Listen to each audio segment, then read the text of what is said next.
இன்னைக்கு நிஃப்டி வந்து பாத்தீங்கன்னா 180 பாயிண்ட்ஸ் டிக்ரீஸ் ஆகி 23,997 பாயிண்ட்ஸ்ல க்ளோஸ் ஆகிருக்கு. அண்ட் சென்செக்ஸ் வந்து பாத்தீங்கன்னா 580 பாயிண்ட்ஸ் டிக்ரீஸ் ஆகி 76,913 பாயிண்ட்ஸ்ல க்ளோஸ் ஆகிருக்கு. மார்க்கெட்டோட இந்த வீக்னஸ்க்கு மெயின் ரீசன் என்னன்னு பாத்தீங்கன்னா யூஎஸ் அண்ட் ஈரானோட கான்ஃபிளிக்ட் வந்து இன்னும் எண்ட் ஆகல. FIIs 2,468 crores worth of equity வந்து செல் பண்ணிருக்காங்க. FIIs ஓட செல்லிங்கை சப்போர்ட் பண்றதுக்கு பாத்தீங்கன்னா DIS வந்து 2,262 crores worth of equities வந்து பை பண்ணிருக்காங்க. US டாலருக்கு அகைன்ஸ்டா ருபி வந்து 95.02ல இருக்கு. ருபி வீக்கா இருந்தா பாத்தீங்கன்னா இம்போர்ட்ஸ் காஸ்ட்லியர் ஆகும் அண்ட் இன்ஃபிளேஷனோட ரிஸ்க் இருக்கு. பிரெண்ட் க்ரூட் ஆயிலோட பிரைஸ் வந்து பாத்தீங்கன்னா $120 கிராஸ் ஆகிருக்கு. US ஃபெடரல் ரிசர்வ் வந்து இன்ட்ரெஸ்ட் ரேட்டை சேஞ்ச் பண்ணல. ஜியோபொலிட்டிக்கல் டென்ஷன்ஸ்னால பாத்தீங்கன்னா இன்ஃபிளேஷன் கன்சர்ன்ஸ் இருக்கிறதால இந்த வருஷத்தோட எண்ட்ல ரேட் கட் இருக்கலாம்னு பாத்தீங்கன்னா மார்க்கெட்ல ஒரு எக்ஸ்பெக்டேஷன் இருக்கு. கோல்டு பெர் ரவுண்ட்ஸோட பிரைஸ் வந்து பாத்தீங்கன்னா $4,610. 1 ounce சில்வரோட பிரைஸ் வந்து $73.18.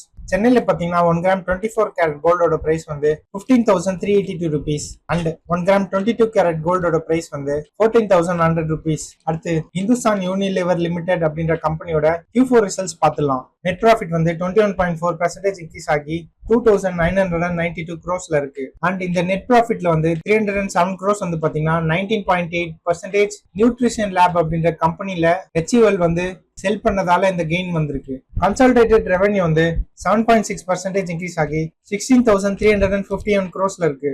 மார்ச் குவார்டரோட எபிட்டா வந்து 3,841 crore rupees. HUL ஓட பிசினஸ்லயே பாத்தீங்கன்னா ஹோம் கேர் பிசினஸ் வந்து ஹையஸ்டா 9% சேல்ஸ் growth வந்திருக்கு.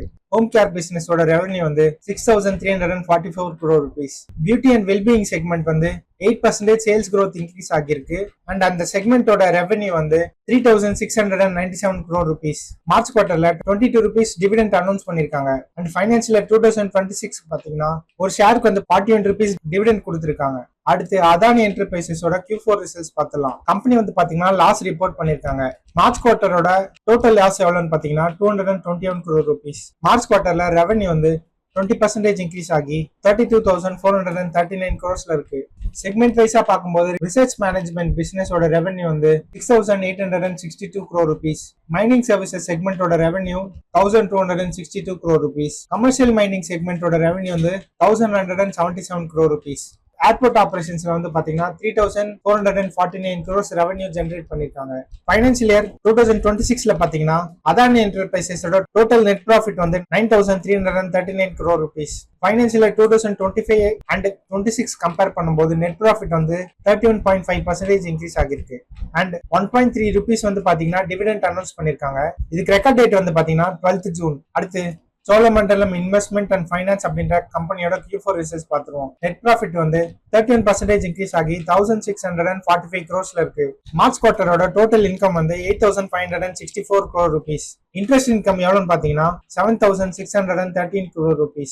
மார்ச் குவார்டரோட எக்ஸ்பென்சஸ் வந்து 6,422 crore rupees. ஃபைனான்சியல் 2026ஓட டோட்டல் ப்ராஃபிட் வந்து 5,233 crore rupees.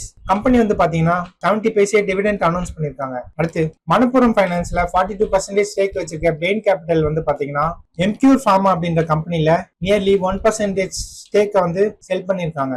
இதனால எம்கியூர் ஃபார்மாவோட ஸ்டாக் வந்து இன்னைக்கு 2.3% டிக்ரீஸ் ஆகியிருந்தது. இது வந்து பாத்தீங்கன்னா பிளாக் டீல்ல ஓப்பன் மார்க்கெட் டிரான்சாக்ஷன்ல செல் பண்ணிருக்காங்க. 18 lakh ஷேர்ஸ் அதாவது 0.95% ஸ்டேக்கை வந்து பாத்தீங்கன்னா 1,608 rupees பெர் ஷேர் அப்படின்ற ஆவரேஜ் பிரைஸ்ல வந்து பாத்தீங்கன்னா செல் பண்ணிருக்காங்க. இந்த டிரான்சாக்ஷன் வேல்யூட டோட்டல் அமௌண்ட் 289.4 crore rupees.